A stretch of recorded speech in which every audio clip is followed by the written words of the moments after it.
listening to the Bag of Games Game Out Loud podcast for Tuesday, March 19th, 2013.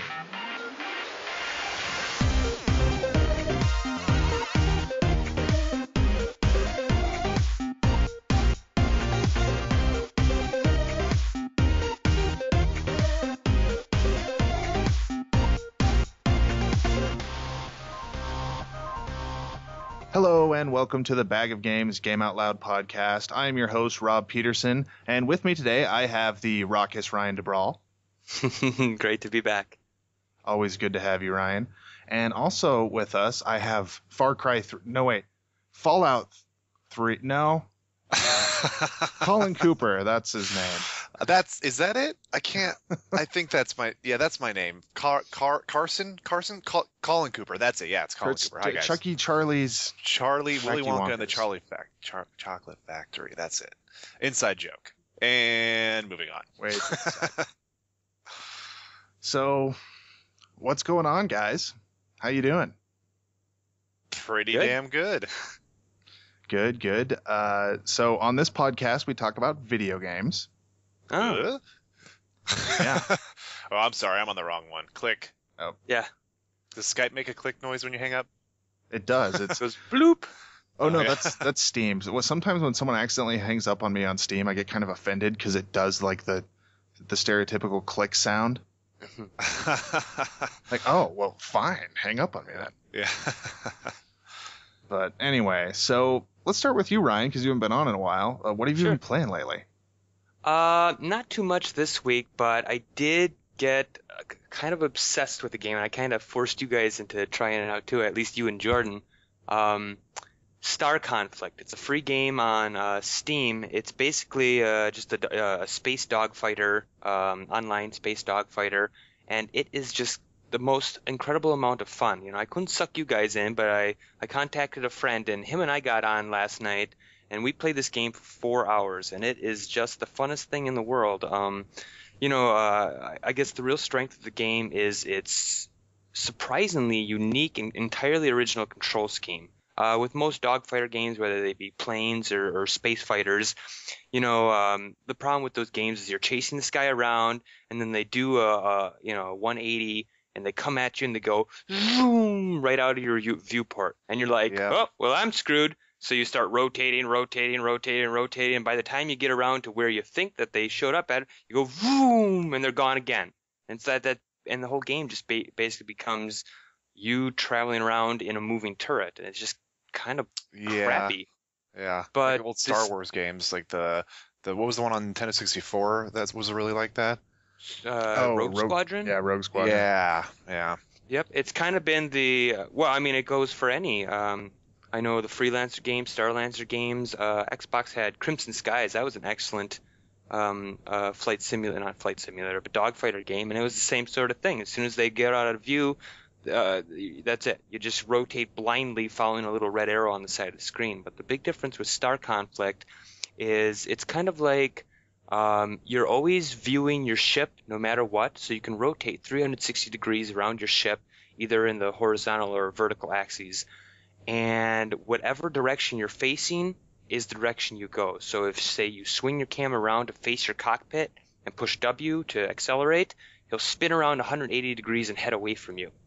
So what that allows you to do is when an enemy zooms past you, they don't really zoom past you because you can just swing your camera around to be looking at what's behind you, and your ship will fairly quickly catch up with them. There is obviously a little rotational lag, because otherwise it really wouldn't be a video game. It would just be you holding your cursor over their little leading reticle. But it's extremely entertaining, especially with friends. Like I said, I got a buddy to download it and install it, and we jumped on there, and it's really fun to actually coordinate together because we'll be following a target, and we both know each other's maximum range with whatever weapons we're using, and so he'll follow him around the right side of the asteroid, and I'll go around the left side of the asteroid, and while this guy's trying to juke and dodge the missiles and stuff from behind him, all of a sudden, bam, I'm right there in their face, and it felt a lot more. It felt like Star Fox. It really did. I think I played with Rob with you for a little bit, and I think you did make that comment that it had a kind of a Star Fox vibe to it. Yeah, there's a little bit of Star Fox going on, and there's also, I can't even think of the game, just the way the aiming works. And like you said, with the camera, there's a lot of versatility, but also with the way that the mouse controls the reticle directly. You always feel like you're engaging with the people you're dogfighting with, because there's not really anywhere for them to go. Right. If they start to get near the edge of your view screen, you don't have to move your whole ship so the guns are pointing at it. You just move your mouse over and keep clicking. So it's super action-packed. That's actually the reason I haven't been playing it as much isn't because it's not a good game. It's just because I really suck at it, because there's so much going on at all times. It's so action-packed that I just get confused and flustered. It's actually, that's kind of the gameplay experience I really like, is the it's kind of like the Neo from the Matrix system, where you have to see through all the bullshit. Because, I mean, when it comes right down to it, this game is about you holding your little white circle over their little white circle. That's it. Right. But when there's 10,000 particle effects going off, explosions, and your screen is shaking, and there's lasers, it's all just colors and lights and smoke and fog and mirrors. When it comes right down to it, it's just like, hold your circle over their circle for, 8 seconds, and you win. And, I mean, I suppose you could reduce any game to, holding your circle over the bad guys. But, it's the ability to look through all that chaos and see order. It's a lot of fun. And, I hope we get a chance to all play together in a team, because I've only played on, with one other person at a time. But I could imagine simply dominating space if we had 2 or 3 or 4 people, all coordinating, all targeting the same guy at once, because they're all zipping around in space all on their lonesome, they're on a team or whatever, but they're pretty much free agents. So I can imagine a coordinated effort fighting a single person. You dominate, and that would be fun. Yeah, if it's anything like Star Fox, I'm down. I've never been into flying games or like dogfighting games really in general. Like I enjoyed TIE Fighter back in the day, and I loved Star Fox, but since then I really haven't connected with any of those games. I just feel too lonely, and like I feel like you're alone in this cockpit, and I don't know, the mechanics are not, nothing really grabs me about it. Same with mech games, really, and I know that you're a big mech guy too. Yeah. This is totally different than those. I mean, there's nothing simmy about this at all. This is action. Right. It's an arcade, yeah. Balls of the walls, yeah. Cool. Maybe I'll give it a try. It's free, right? Yep. Yeah, it's free, and so people don't think it's something like totally stupid and brainless, there's a lot of strategy involved with what type of ship you pick, how you build your team out of different types of ships, upgrading your ships. There's a lot of that going on here. Oh, yeah, definitely. There's a lot of progression. I mean, you start with one simple ship, and then you choose what faction. You don't have to choose a faction and like stick with them. You actually do contracts for various factions, which unlock additional upgrades. Like, this faction favors laser weapons, so you get the better lasers if you do contracts for them. The contracts are like, kill 20 of this type. It's the typical stuff. But there's quite a bit of progression, and down to putting implants in your brain to give you faster reaction time, and augmenting your ship shields and passive modules. And so there's a large collection of different combinations. And I mean, you can, when you get trained, when you play this game for a couple hours. I mean, I haven't played it for a lot of time. I probably logged about 8 in-game hours, meaning actual in battle. You start to notice, like, oh, these people favored shields, which means they probably didn't use these. You can actually, just by shooting at them a couple times, seeing how they react, whether they turn towards you or away from you, you can actually start to guess what they're spec'd in, and then obviously, modify your tactics accordingly. Oh, that's cool. Yeah, it's pretty darn cool. Nice. Yeah, I'd be down to get like a bag of games, team game going on it. It's a free game, so there's nothing to lose. And I think you're right. I think if we had 3 or 4 people going together, it would be super fun, because we would just absolutely ream people. That's with any game. I mean, if you can get coordinated in a game with a couple guys, like, you're good to go. Yeah. Yeah, well, it's like Left 4 Dead 2 that we were playing yesterday, Colin. When our other teammate dropped out, we went from kicking ass and taking names to completely sucking with that bot. Well, we were also on the last chapter, getting to the chopper on cold Coldstream, which is an incredibly difficult campaign. So we just got our asses handed to us. We tried it maybe twice, and it was just like, yeah, we got to quit. We need a third. We need a third human. Yeah. The AI doesn't cut in that game quite enough. No. All right. Well, anything else you've been playing, Ryan? I recently restarted Witcher 2. I bought Witcher 2 when it was brand new. People remember it was Witcher 2 1.0, and it was just a resource hog. It was just system crushing. It's actually what convinced me to go buy another video card. And even after that, I never really got it up to spec. I had to turn a lot of stuff down. But, basically as soon as I finished the game and enjoyed it, a good 27, 28-hour RPG, great RPG probably, but I was having a lot of trouble, getting it to run smoothly. They released, and with CD Projekt Red, they've always been really great at that. They released Witcher 2, the Enhanced Edition, I think they call it. It's basically they made it was like it went from a 10 gigabyte game to a 16 gigabyte game, just of free updates. Wow. Yeah, it was just amazing how much extra content, right from adding additional tutorials, because I guess the one thing that was most difficult about Witcher is nobody understood its system, because it didn't have a very effective tutorial at the beginning of the game. So yeah, I popped it in again this week, and it's pretty good. I haven't gotten very far in it yet, but the old stuff is coming back to me. Like, I remember how mature the gameplay was in that the story wasn't like pandering to you, and it wasn't like leading you from one set piece to next. It would be, they'll discuss something. It's like, what are you talking about? Because they assume you know the universe, so they'll be talking about the Duchess of Arrowtweez and and you're like, I am so lost. In that way, it kind of feels like Game of Thrones to me, in that there's this huge world that you'd really have to dive into to actually understand, but you can kind of glean what the deal is just by listening closely to how people even how they say people's names. They'll say people like Fur, let's say their names with a little bit of disgust in their voice. You're like, oh, I bet that guy, I bet they're not friends. Use that against them. So it's oh, go ahead.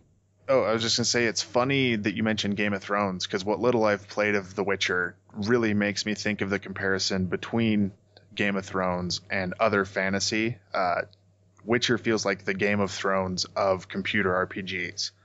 Like, no more fuzzy little hobbits and shiny armor and all that. This is a serious story where things have consequences. Life isn't this big romantic adventure. At least that's the impression I've gotten. Exactly. No, I think you nailed it right there. It's not a big romantic adventure. All of them just are.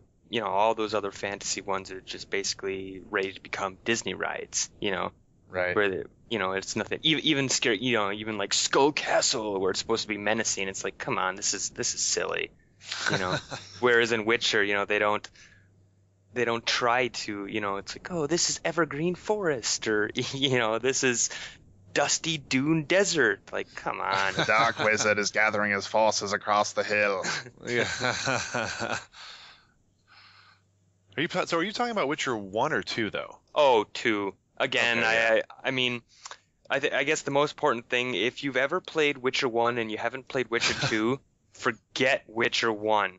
So if you've ever tried Witcher 1 and you're on the fence about getting Witcher 2, get Witcher 2. Because Witcher 1 was, I did not like it at all. I've tried multiple times, and this is after, I think they did an enhanced edition of that game too. I ended up buying that in like a bundle. Just because I figured, I must have overlooked something. But no, it's not an entertaining game. It doesn't have that, what do you call it?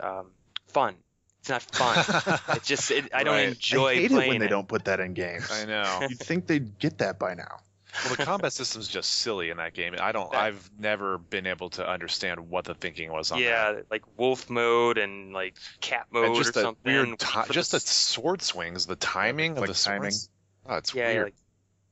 That's basically turned me off about the game too. It wasn't the storyline or the setting or anything like that. It was having to wait for a little sparkle to run along the edge of my blade before I could swing it. Yeah, it's like, dude. Come on. I played like 20 minutes of that game maybe, and I was like, nope. Right. All right. Well, let's move over to you, Colin. And I think you and I have mostly been playing the same thing, so maybe we'll kind of team up for this section. But yeah, I think lay it on. I think we've been playing the exact same things, unless, I mean, you might have played more than me, but I know we played at least 3 of the same thing. We played Left 4 Dead 2, which was great, we talked about. We played some more Far Cry 3 co-op, which is excellent, again, although we found it to be a little buggy on our second or third time. We hit this like zip line and went to this next chapter, and then we went down the trail that they face you on, and then we hit an invisible wall that was like, you have to go back right now, but it was obviously the way, and it was glitching out, and we think it's because Rob jumped off the zip line early, which should be totally fine, you know? Yeah, the co-op in that game does not like you to go out and explore. It's not open world like the main Far Cry 3. It's good, but it's very, very directed. Oh, so is it in scenarios? Like, is co-op done in scenarios? Because I was wondering when you mentioned that it was co-op. It's like, how do you do that? I mean, it's like Fallout co-op. It's a how whole would other you campaign. pull that off? Oh, okay, I see. That has a different story, and it's very Left 4 Dead. There are 4 characters. You can play up to 4 people in the co-op, and then like there's cutscenes and there's a whole fleshed out story. I've never even heard of Fallout or Far Cry 3 co-op mode. Like, welcome to my world. Fallout, never even Far got mentioned. It should have been too. I think it's just because the campaign itself is so huge and good that it just kind of got brushed over. But it's a great mode. Yeah, it's really fun. So we've been playing some of that, but then last night, Rob got me to impulse buy a game that he bought last night. I think this is the main thing I'd like to I actually bought it a few days ago, but go on. Oh, well, I bought it impulse last night. Rob was like, you should buy this game right now. Like, okay. And I bought it.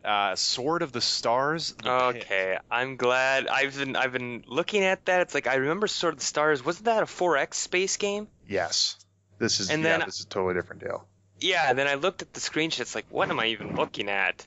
$9.99. Next. It's like a roguelike dungeon crawler, you know, but it's set in science fiction kind of world, and it's I don't know. I'm only about an hour into it so far, and it's awesome. It's super deep. It's super deep. There's crafting systems, and you have to eat.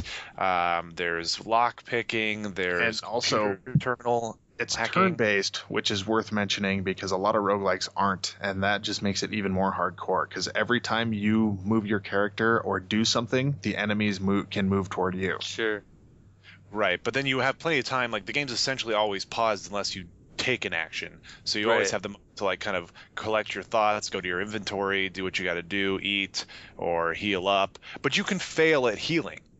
You need to have like skills for that. So I'd like when you're healed, when you're going to use a med pack, it's like you have a 66% chance of healing yourself. I was like, okay, that's a pretty good odds. Fail.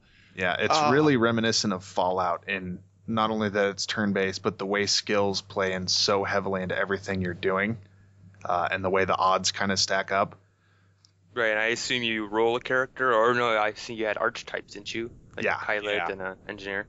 It's engineer, scout, and marine, I think. And I haven't played the scout yet, but between the marine and the engineer, it seems pretty well balanced on both of them to make sure you die a lot either way.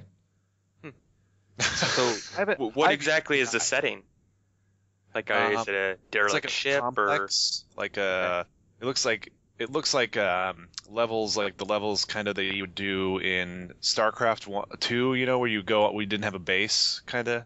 You remember those levels where you had to go and you just had like a number of guys and you had to go through a level? Oh, yeah. It's kind of like that. So it's a like space facility of some sort, but it's very dungeon feeling. But you hack doors, there are computer terminals, there are lockers. Well, again, with Fallout, did you ever play Fallout 1 or 2, Ryan? I played Fallout Tactics. Does that count? Oh, see, I haven't played Fallout Tactics, so I don't know if there's anything comparable in that. The battle system is basically like a tactics game. But as far as the role-playing part, I think I've only played the demo of Fallout. Well, the setting in this reminds me a lot of when you would come across like an abandoned base in Fallout that's full of mutants, except this is a roguelike, so each level's randomly generated and it's kind of small, and then you go to the next level and go to the next level. So on. Yeah, and it's I mean, I'm not finding it crazy hard yet. I'm only like 3 levels down and like about 45-ish minutes in. I haven't died yet, and I haven't even lost too much life yet, but I have no ammo at this point. I have 2 guns and I'm out of ammo. Haven't found any new. I found an ammo crate, failed it, and it jammed. It was like jammed forever. Like great, okay. Um, and then I have a blade, but it's like its condition is wearing down quickly. So soon I'm gonna have to like rely on just my wits. But I do have I found a belt that I guess generates a second image of myself and tricks enemies, so I could run around with that. But if I take it off, it'll break forever. So I haven't tried that out yet. um, so I have something. The game is very deep as far as like all its crafting systems and like repair systems and subsystems. So I'm trying to figure out how to use this repair item I have to repair my blade. I don't even know if I can or if I need a separate like a workbench to do that. The tutorial goes over combat. Yeah, you probably do. I haven't seen a repair area spawn yet either. I've made it down to about level 5 before I died, and then I started again, and I'm on level 3 this time. But I noticed on one of my playthroughs there were some energy recharging stations that would spawn, and there's also like the ovens for the food crafting. So I'm assuming that we'll probably find some type of repair bench, but I'm not sure because I haven't figured out how to repair yet either. Oh, I haven't seen an oven yet. That's right. I forgot that you have to like cook your food. Yep. Dude, it's a really, really cool game. Like, I know that Rob and I were discussing this. I'm a big fan of FTL, and it's roguelike, like Rob was saying, people are calling it. And that's a much harder game. Like at least maybe I'm just getting lucky and I'm not dying right away, but I've had many games on FTL where I died within 2 minutes. It was like I felt all cocky and then like got into a battle right away, done.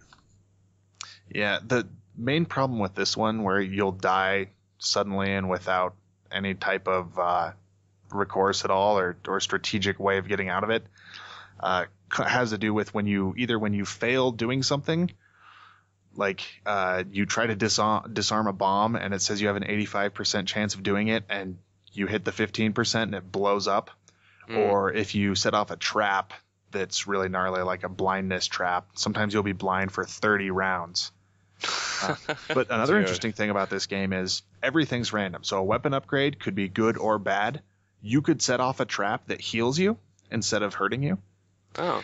And I'm wondering if your perception will rise far enough to see traps, because I feel like I just run into them and there's no warning at all, Yeah, I think it has to do with one of your skills, because especially my engineer guy, tend to find them a lot. You get into when you upgrade too, once you like level up and it's time to up your stats again, a lot of the stuff I if you play video games kind of seems intuitive, but then there are a lot of areas where you're like, I'm not sure what this skill will do, and it doesn't explain it at all. Yeah, I'm looking at some of the screenshots and it looks like there's about at least 30 to 50 different not skill trees, but stats, like Decipher of 5, Knife of 35, but they also have a blade ability of 57. Yeah, I have a blade right now, not a knife, so I'm assuming that's a smaller weapon. Because I have my blade's like a kind of a mini machete. But I think it's very much like you got to choose your build too, like a Dark Souls style or something. You got to be specific about what you want how you want to build your character. Sure. But I immediately fell in love with it, and I can see this game sucking 20-30 hours out of me for sure. Oh, cool. Yeah, it's really good, and I hope that these guys take this framework that they've laid here that's really good, between all their stats and their combat system and everything, and the art style is actually really good too. It has really fun little high-quality cartoony art. I want to see them make an RPG out of this. They've already spun off Sword of the Stars into a roguelike. Why don't they spin off their roguelike into a full-blown RPG? Because having this framework in place for an RPG that has like a story and big areas to explore and all that stuff, I think would just be awesome. So if you're out there, guys who made this game, do it. So what is the original Sword of the Stars? It's a the 4X original game.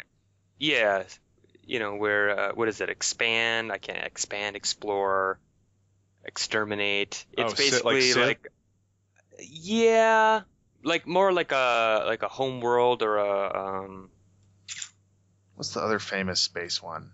Uh, I'm trying to think of it now. I actually own it. Now I can't even think of it. Yeah, I'll come up with it as soon as I go over my list. But I'm yeah, looking Sword at of it Stars, now. and then I can't remember what the other one Sins of a was. Solar Empire. There you go. Oh, gotcha. So Okay. it's one of those type of games. And apparently there was a sequel that pissed off their customer base so bad that some people are even boycotting the pit Oh, because it was so broken. And apparently, and I don't know how much of this is true and how much of it's just internet whining, but apparently the reaction from the developers was pretty brutally bad. Like what do you mean? What's Like- bad? Like getting mad at their customers for being mad that Right. the game they bought didn't work. But I don't want to spread too much gossip about that. All I know is and this will feed into our topic because there was a little bit of a mini internet freak out about Sword of the Stars 2. Huh. Okay. Interesting. But yeah, besides that, that's all I've been playing. So the Pit is awesome. Sword of the Stars, the Pit. I totally recommend that. It's only $10 too, and it seems like it gets a lot of bang for your buck. So. Sweet. Well, I'm just going to touch on one a little bit because, as usual, I'm doing an old game that no one else but Rob is playing anymore, and that's Stalker. I finally been able to get into Stalker. the first one? Yep. yeah. Shadow of Chernobyl, and Ryan, you were talking about the game a while ago. Yeah, but see, the unfortunate part is Shadow of Chernobyl is kind of like the odd man out. I mean, the second game, the sequel to that, Clear Sky, nobody really likes it for some reason. But the third one, Pripyat, is everything great about Stalker, Shadow of Chernobyl with...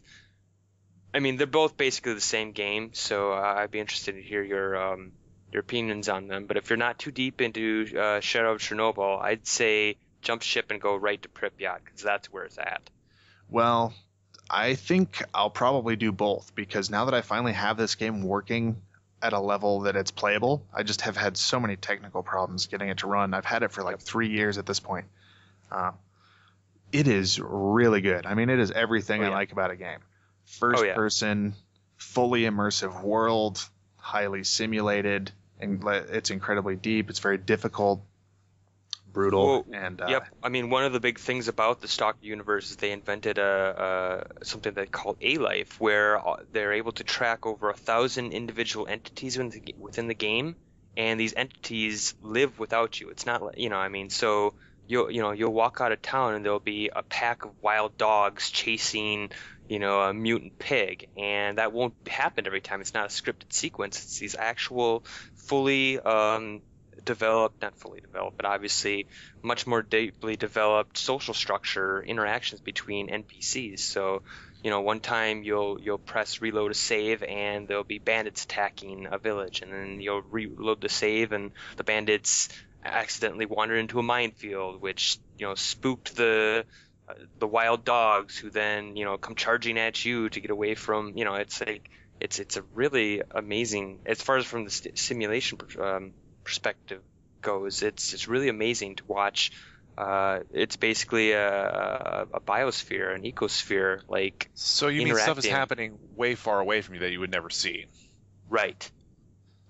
Yeah, and it's funny you bring that up because just a few weeks ago we were talking about how a lot of open world games, especially Bethesda games, kind of feel like Epcot Center. Like everyone's just sitting around waiting for you to do something for them or interact with you. This game does not feel like that. This game feels like you are just a tiny little piece of a puzzle in a world that doesn't really care that much about you and is going to go on just fine without you, which is awesome. Yeah, I mean, I've actually had this experience where I think they give, I'm not sure if it's in Shadow of Chernobyl, I think, where most of the stalkers have their own names, right? They uniquely named all the stalkers. I believe so far. I'm only about an hour and a half in. Okay. If it is, I'm not even sure if it was Chernobyl or if it was Pripyat, but there was one. Oh, go ahead. Oh, well, it was just this one experience where I started the game. I quick loaded after a die, and I ran out and I ran into a guy. His name was, it's always silly names like Axe or Turbo or Thrust or something like that. They all have these call signs. And he gave me a mission to sneak in to steal, he dropped his glasses or something in an old factory, and I had to go and get those glasses. And I ended up playing the game for a while, ended up dying in the factory. It's like crap, and I reloaded my last save. It's like, dang, I didn't even meet this guy yet. And so I run out to where I thought he was because I figured, it just reset the the simulation to that point in time. But I run out to where he is, and he's dead. I never even got to go on that mission because the guy got murdered by something in the field while I was, and I searched his body, and he's been looted. He's got nothing on him. He's been like robbed. So it's like, and then I go over and get attacked by bandits, and they've got his gun. It's like, oh my God, this guy in another life, in another splinter reality, he gets murdered by a bandit and robbed. Whereas, 10 minutes before that, he was waiting for me to retrieve his glasses or something from a factory. Huh. And, that's just one instance, one isolated instance. So That's cool. yeah. That's amazing. And it's weird too because the game is kind of this odd combination of poorly written and extremely convincingly written. I don't know if you've noticed this, but all the people they kind of talk like Stalker would, and not like someone dramatizing a Stalker would. So you walk up to them and they're like, "Hey man, how's it going? Yeah, whatever you need, brosif." I mean, it's not exactly like that, but it's kind of funny, and there's just so many little things it does that sell you on this world. If someone gets shot and starts to bleed out, they'll beg you for a med kit. Yeah. Or if you walk right up to someone, even a bad guy, and this is why I think that they all have unique names, you can see their name even if it's an enemy. Oh yeah. And just Right. there's so much done to build a convincing world. I just love it. So I'm looking forward to playing much, much more Stalker, and I will probably go on and play the other Stalker games when I'm done with this one. Yeah, actually, now that you're saying all these things, I'm realizing that Pripyat actually kind of lost it added a lot, but it did lose some of the simulation aspects. Like, I know you can go prone in Stalker Chernobyl, right? I haven't done that yet, but you might be able to.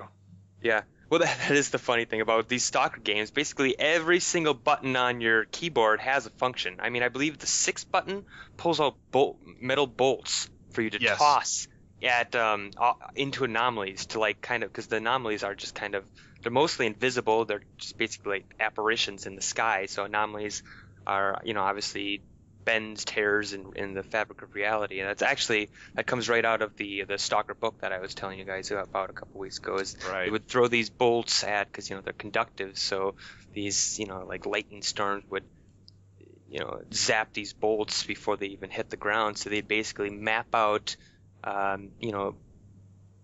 throwing these, I guess, for lack of a better term, breadcrumbs out, and you got night vision goggles, and you got flashlights, and the flashlights at night is the darkest I've ever seen it in a game. I mean, they make it pitch black. It's like, if there's no sun out, it is pitch black, and if you turn on your light, the dogs are going to chase you. So every single time night comes down, you're like, I think I'll just stay in town. That's funny. That 'Cause you sounds don't wanna awesome. get I lost. tried that game, but I could not. I don't know. So I hit walls very quickly, frustration walls. So Yeah. maybe I'll give it another try. I did uninstall it. Maybe I'll give it one more go. Well, it's definitely not a pleaser. It is a game that doesn't really care what you think about it.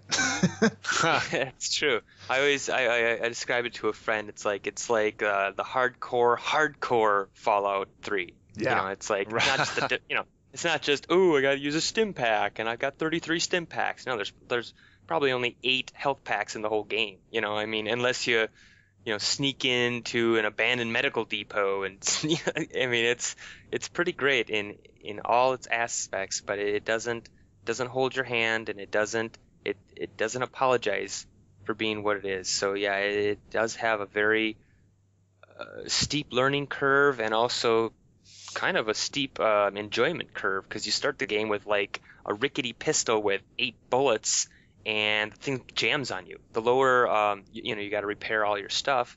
The lower quality of your stuff, your gun will jam on you.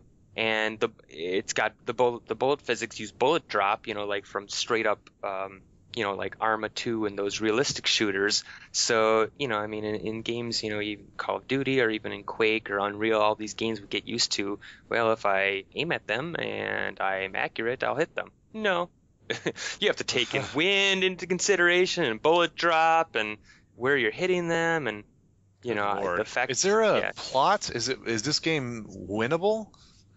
I've never won. Or is it just a sim? Is it just a thing that you just want to go play like a sim, or is there something? Is there a greater arc to it?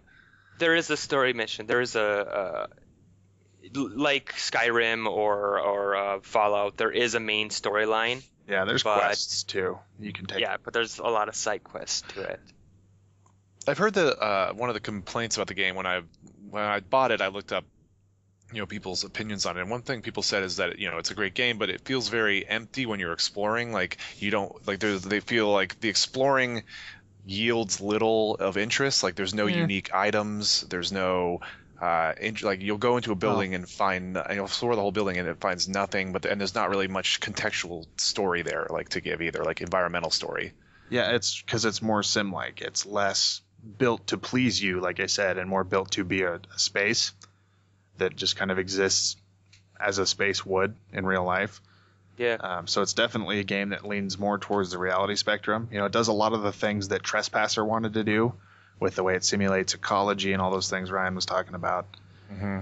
And so, yeah, I think that's probably true, but I don't really think it's to the game's detriment. It's just a different approach to an open world than you would see in a Far Cry 3 or a Skyrim. Right. That's something that probably would turn me off a little bit is like, when exploring, I like the things that finding unique items or unique events or, things that you stumble upon. It's probably bad to think of this game as an exploring game. It's more of a surviving game. Yeah. So you're not going looking around for a cool new thing. You're going around looking for something you need to not die. Mm-hmm. Okay. So, but if we're not selling you on it, we're the ones at fault. It's not the game's fault because the game is great. Right. Right. Well, it is great. Yeah, it's just a different headspace to be in than most of the other open world stuff out there. Yeah, it's not something that it took. Oh, are you using the complete mod? No, should I be? Oh yeah, that's they describe it as Vanilla 2.0. It is a full reworking of everything. It is textures, weather systems, improved AI, better at everything. They really went above and beyond. You should definitely check out the complete mod. Though I would warn you, now that you got Stalker running, maybe you don't want to mess with it. That's kind of my thought. I think I'll probably play the vanilla game through and then check out the mods because I really do see this being a game and a series that I really lose myself in. Mm-hmm. But wow. Okay.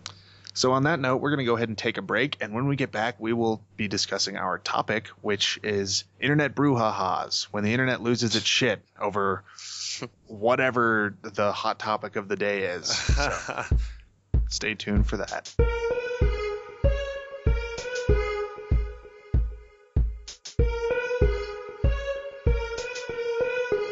Game out loud.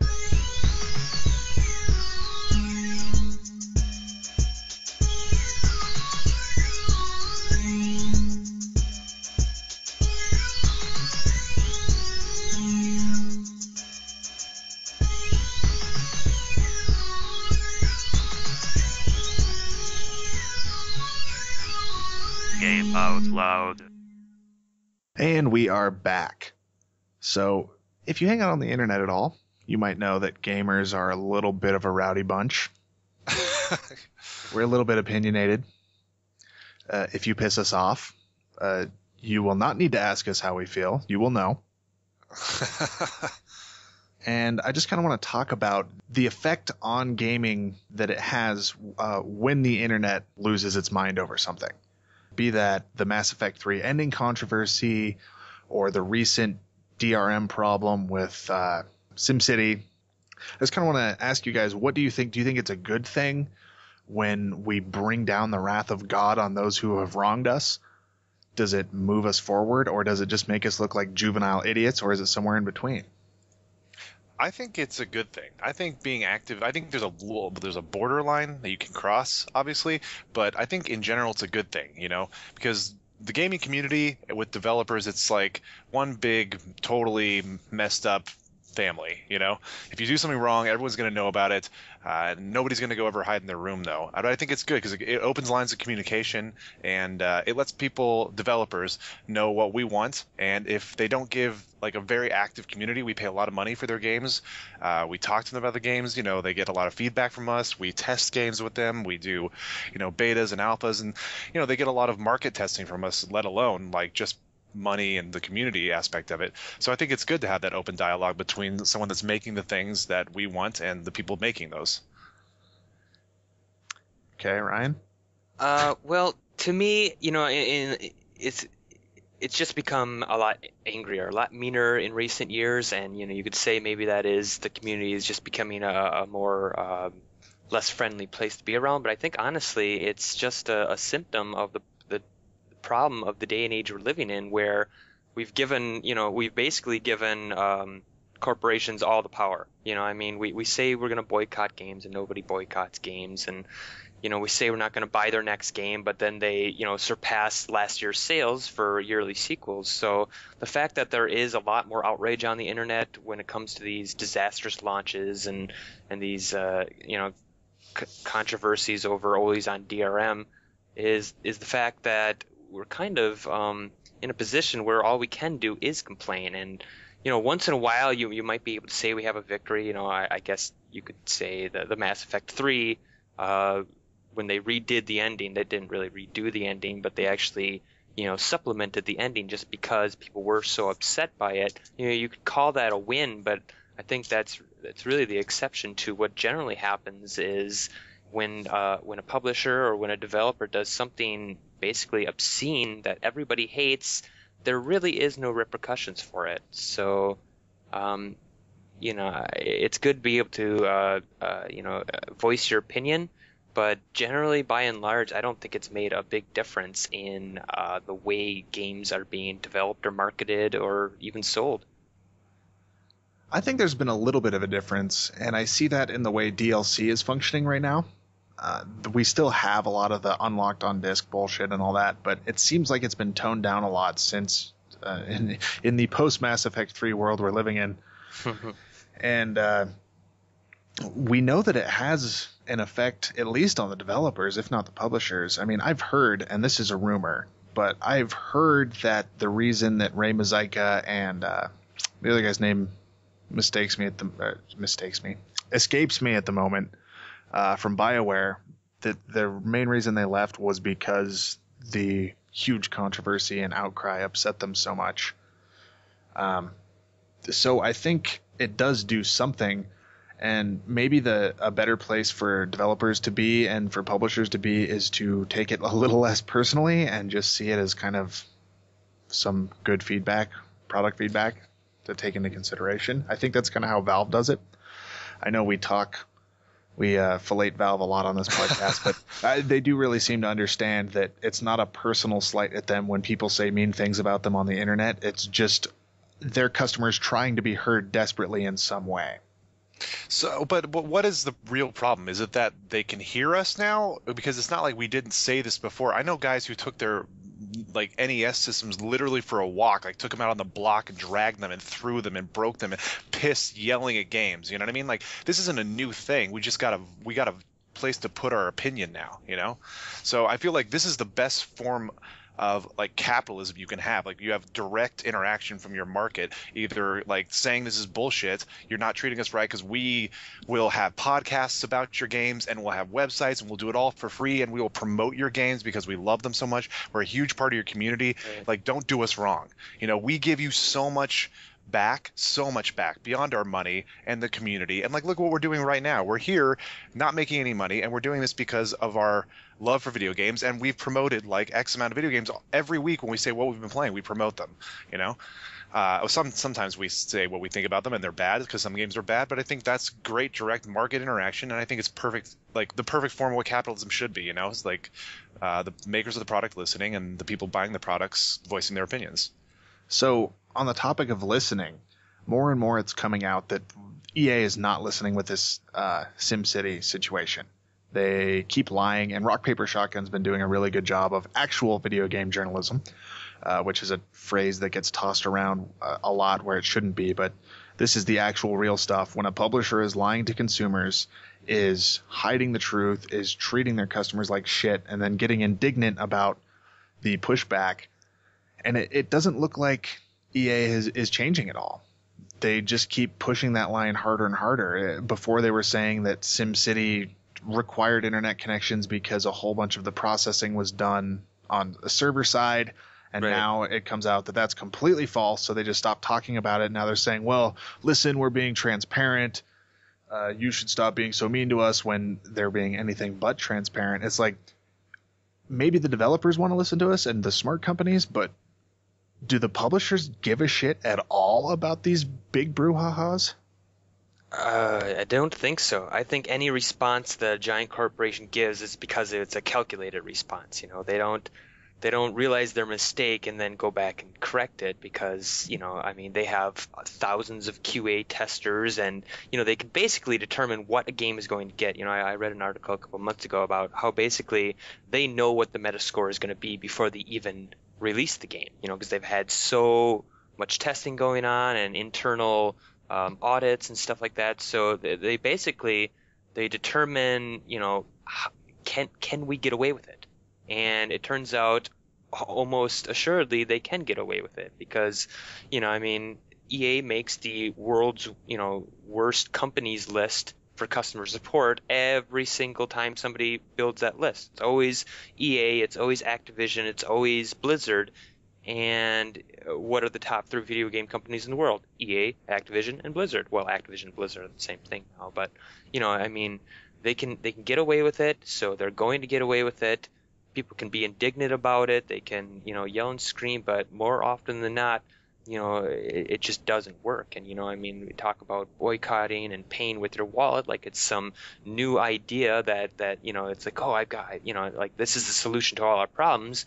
When, it's the same sort of thing as, I don't know if you guys grew up hearing that little adage, if we all stopped buying gas for one day, the gasoline prices at the pump would just plummet, and we'd all be getting a gallon of gas for 5 cents. And maybe it is true, but it's not the reality of the situation. Every single day, people are going to buy gas. Every single day, people are going to buy games with DRM that basically makes games unplayable or sometimes just removes all the fun of it. I know with the SimCity game, I think the most concerning part about that is you can be playing the game and then suddenly you're not playing the game, but when you come back to it, what you've developed isn't even there anymore. So the fact that you can actually play a game and lose progress based on a hiccup or based on if there's a thunderstorm in the area, that's just not acceptable.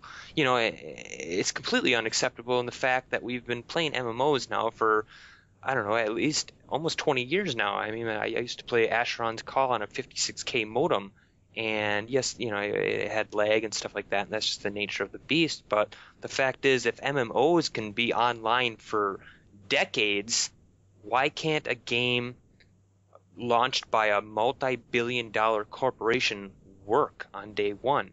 And when it doesn't work, I think everybody has the right to be angry about it, furious about it.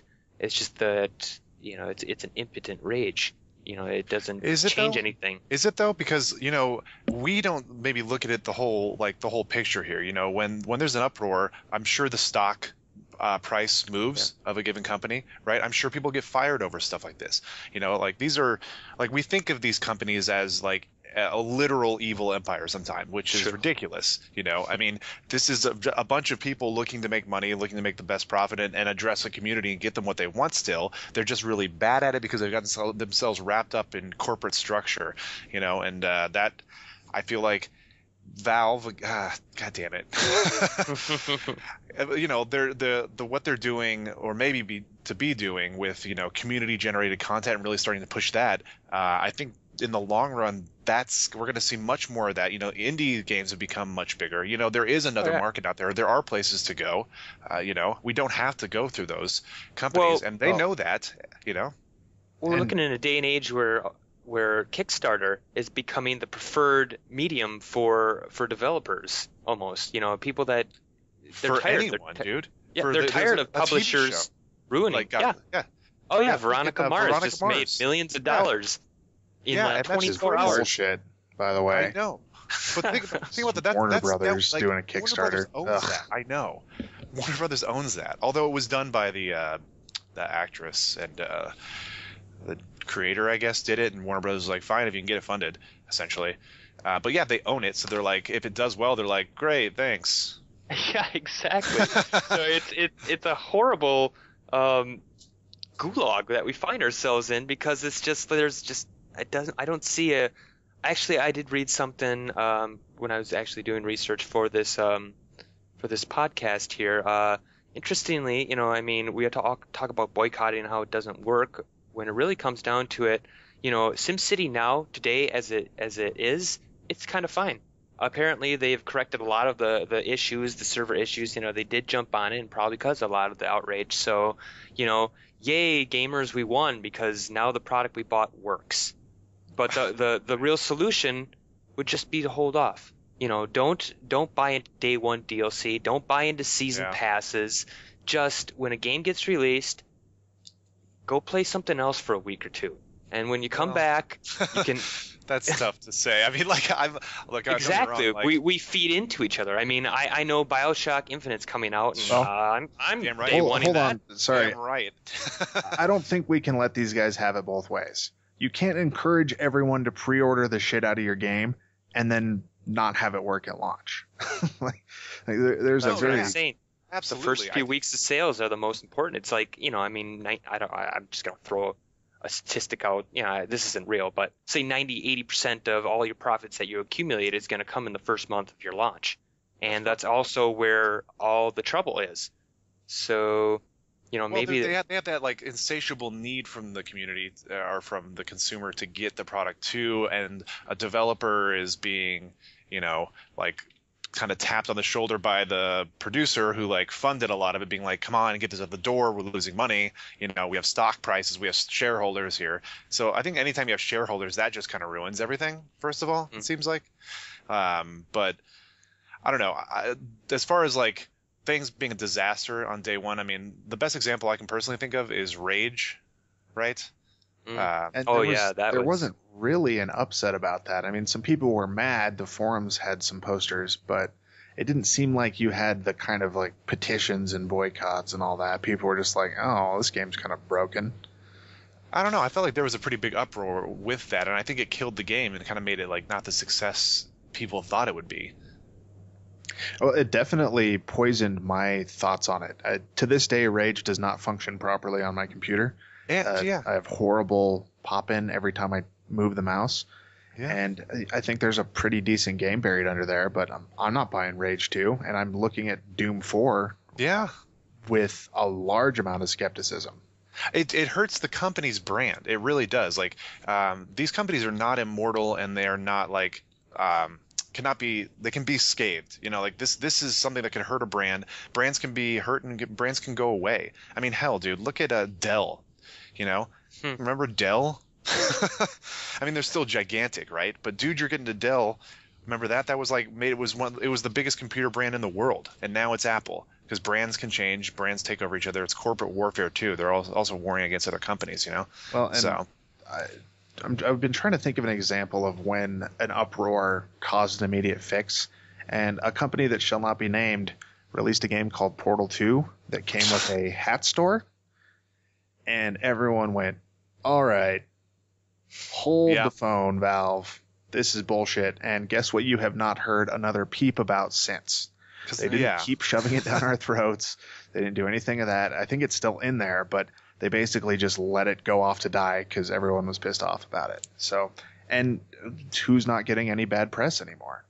So it's hard to, I mean, I don't know. Valve now doesn't even really they're not really a game company anymore. They've kind of got their hands in other things now. Distribution company almost. Right. Yeah.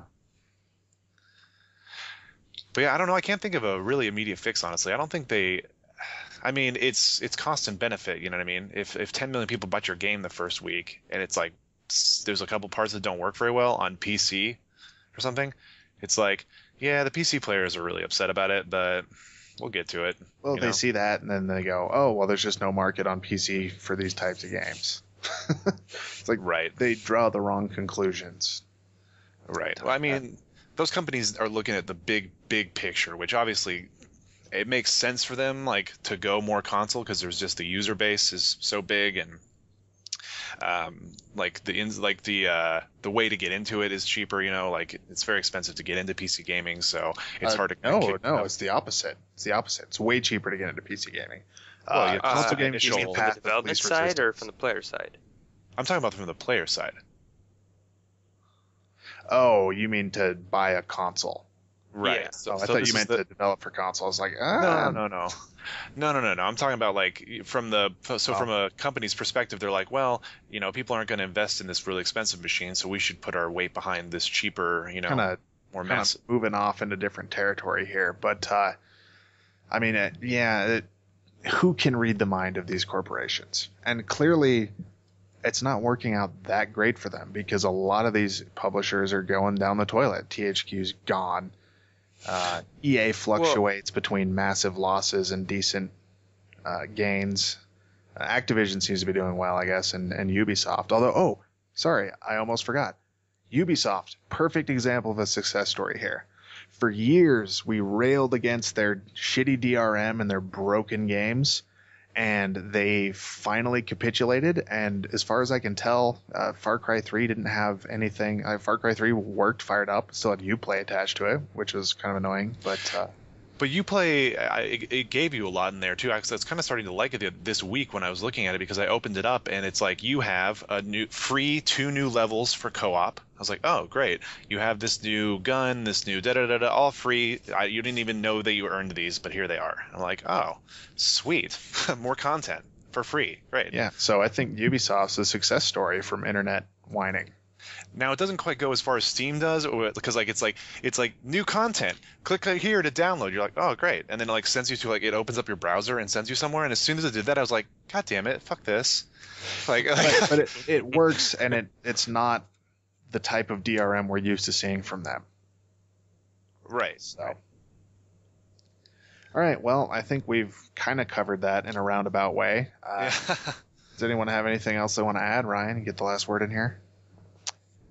Well, I think when it comes to outcries, I think it is a positive thing just because, it lets companies know where we stand. But I think ultimately, I don't think it's been nearly as effective as it needs to be to actually change the way that corporations run. Back in the day, there was a very much more hands-off approach to the development side and the publisher side. The publisher used to just be the distributor, the one that paid for the boxes and the manuals.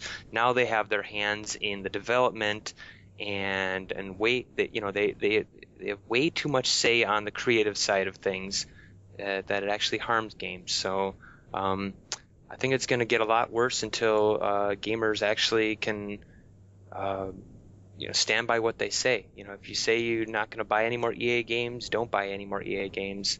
We were just talking at the break about how Far Cry 3 just went on sale on Steam for $30 now, where it was $60 2 weeks ago, and that is a top tier game. So I'm going to be able to enjoy that game and get the smug satisfaction that I'll be able to buy another game on top of that with the same amount of money simply because I waited. No, I'm not saying that I want to I don't want to punish. I don't want to punish Far Cry 3 because I heard it was really good. You must read the New Yorker, sir. But I'm glad I waited. I'm glad I waited for Far Cry 3 because every day I was hovering over that. Oh man, that guy with the weird mohawk and the scar over his eye, he looks really neat. And I hear skinning the animals is really cool, and I hear everything works good. And it's not about that. Wait till you play it. It's all about just solid gameplay. You're gonna love it, man. All right, cool. So, a little patience goes a long way. So maybe don't buy into the hype, people, says the person who's going to pre-order BioShock Infinite any day now. Attack Ryan Internet. Go. All right. Well, thanks for coming on, Ryan. Sure. Thanks for having me. Colin, go fuck yourself. Go fuck yourself. And if you need to reach us, you can find us at www.bagofgames.com and definitely check out the writing on there. Some of it by Ryan DeBrawl and even myself occasionally. If you need to find our email, it is gameoutloudpodcast@gmail.com, and we are on Twitter @gameoutloudcast, so definitely hit us up at any of those places. We check all of them frequently. So with that, I will bid you adieu, and we will see you next week. Bye. Bye-bye.